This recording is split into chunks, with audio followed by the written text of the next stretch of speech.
After the Supreme Court struck down President Joe Biden's student debt cancellation plan back in June, he did announce that he'd be pursuing cancellation through the Higher Education Act of 1965 instead, which is something that he probably should have done in the first place, although the Supreme Court probably would have still struck it down. But regardless, it's good to know that he's still pursuing cancellation, regardless. The problem, however, is that interest has started to accrue at the start of this month, and payments are set to resume in October. And none of us know when to expect the cancellation that Biden promised. So the fear is starting to set in for a lot of us. I know I speak for more than just myself here. But if you have student debt, for the moment, it seems as if the best option is to enroll in Biden's SAVE Act. As CNN explains, like other income-driven repayment plans, SAVE calculates monthly payments based on a borrower's income and family size, regardless of how much outstanding student debt is owed. A single borrower earning $32,800 or less, or a borrower with a family of 4 earning $67,500 or less, will see their payments set at $0 if enrolled in SAVE, for example.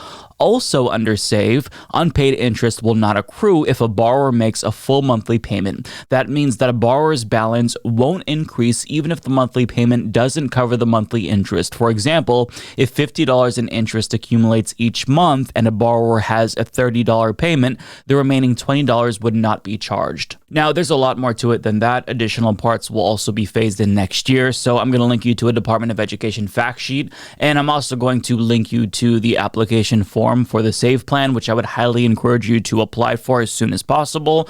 But I mean, this is basically the next best thing after cancellation, because many, if not most borrowers, can never pay off their debts specifically because of the interest rates. So capping the interest is really important, and these student loan borrowers in this video are going to explain why student loans are such a catch-22. Spoiler alert, it's because of interest rates. The loan was originally a $24,000 loan. Currently, I owe over $45,000, and I've been paying it off for about 6 years now. I've paid $103 on an $82,000 debt, and you still want $45,000. That's money that I can't put toward retirement. A student loan, it's not coming down, it's going up. My debt started off at $33,000. It is now somewhere closer to $200,000. I probably will be paying them till I'm 80 years old at this point. Graduated in 1998 with $29,000 of student loan debt. This year, my student loan debt has accumulated to almost $52,000 after paying on it all these years. So if you're responsible and you make payments every single month, it doesn't matter. You still might see your debt rise because of the interest rates. So putting a cap on interest rates is really the bare minimum. But to be clear, none of this should be happening. The fact that any of us have student debt is a policy choice, right? All of it can and should be wiped away immediately, and going forward, colleges should be free. But that's not what we have right now. The best option is an income-based repayment plan and a cap on interest. Not good enough, but it's a start. Now, after Republicans successfully fucked us out of $10,000 to $20,000 worth of cancellation, well, they're not done yet, because guess what? They're now actively trying to block Biden's SAVE plan because they think that our interest should continue to grow each and every single month, even if we're making payments, and they want to make sure that our monthly payment is not lowered. Insider reports on Tuesday, Senators Bill Cassidy, John Thune, and John Cornyn led 14 of their GOP colleagues in introducing a bill that would overturn Biden's new SAVE income-driven repayment plan, formally launched in August to lower borrowers' monthly payments. Cassidy is the top Republican on the Senate Education Committee. The Republican lawmakers seeking to overturn that plan say it's an overreach of authority and would cost taxpayers. That's a load of horseshit. Cassidy and his colleagues are using the Congressional Review Act, a fast-track tool Congress can use to overturn final rules put in place by federal agencies, to attempt to overturn the SAVE plan. He used the same method to introduce a bill to overturn Biden's broad debt relief plan before the Supreme Court ultimately struck it down. That bill passed Congress, and Biden vetoed it in June. GOP Representatives Lisa McClain and Virginia Foxx introduced a companion version of the senator's bill in the House on Tuesday. Yeah.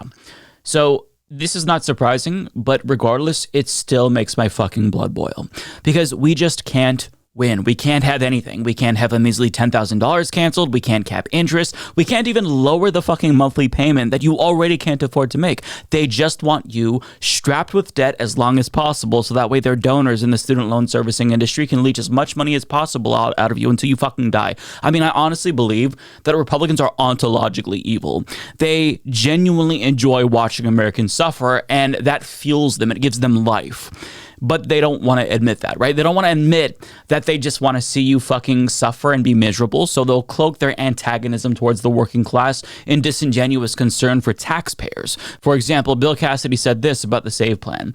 Once again, Biden's newest student loan scheme only shifts the burden from those who chose to take out loans to those who decided not to go to college, paid their way, or already responsibly paid off their loans, Cassidy said in a statement. Our resolution protects the 87% of Americans who don't have student debt and will be forced to shoulder the burden of the president's irresponsible and unfair policy.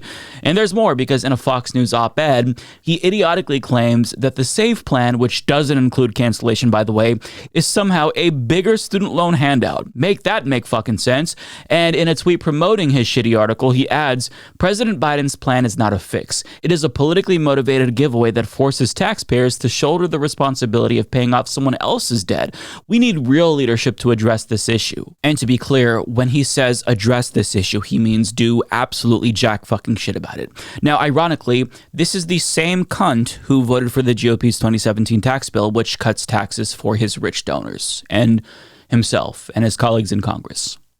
And on top of that, he didn't say anything about PPP loan forgiveness. In fact, he even touted PPP loans in a 2021 press release, calling them a lifeline to small businesses, churches, and charities, when in actuality, multimillionaires abused that program, including his multimillionaire colleagues in Congress. But I mean, there's no talk of the taxpayers shouldering the responsibility of paying off someone else's debt when it comes to the PPP loans that rich people took out. Again, they just want you to suffer. And this isn't the only issue where they've made it abundantly clear that they want to inflict as much pain and suffering on the American people as possible. When it comes to unhoused people, we know that a housing-first policy is more affordable than just leaving people on the streets. In fact, another study confirmed this. Rutger Bregman writes, researchers gave 7,500 Canadian to homeless people in Vancouver. The result? The program saved money. It helped many of them to move into housing faster, which saved the shelter system $8,277 per person. Let that sink in. $8,277 is more than the value of the cash transfers of $7,500, which means the transfers paid for themselves. It's literally free money. And again, not the only study that confirms that housing first policies are more cost efficient and effective than just letting people sleep on the streets. So the question is, if we know what the solution is, if we know that it's more cost effective and will be less of a burden on the taxpayer that these politicians claim to care about, then why not just house the unhoused? Why aren't we doing the moral, cost effective thing? Because fuck you. That's why. Again, they want to see people suffer. We're also on the cusp of a childcare disaster in this country as pandemic-era funding is set to run out, which would result in 3.2 million kids losing childcare. Meanwhile, dumbfuck Republicans are threatening to shut down the government if Biden isn't impeached or if woke isn't removed from the military or some dumb bullshit. Do you think that concern for childcare will be factored in at all to their concerns when they talk about closing the government? Of course not. Even though they claim to care about families, they're not going to do jack fucking shit. They're not going to threaten to shut down the government so that way they can maintain childcare for 3.2 million kids. Why? Because they literally want you to suffer and fuck you. That's why. The suffering fuels them. Your suffering fuels them. So if you have student loan debt like I do, good fucking luck. Take advantage of the SAVE plan while you still can, because they're probably going to get rid of it somehow.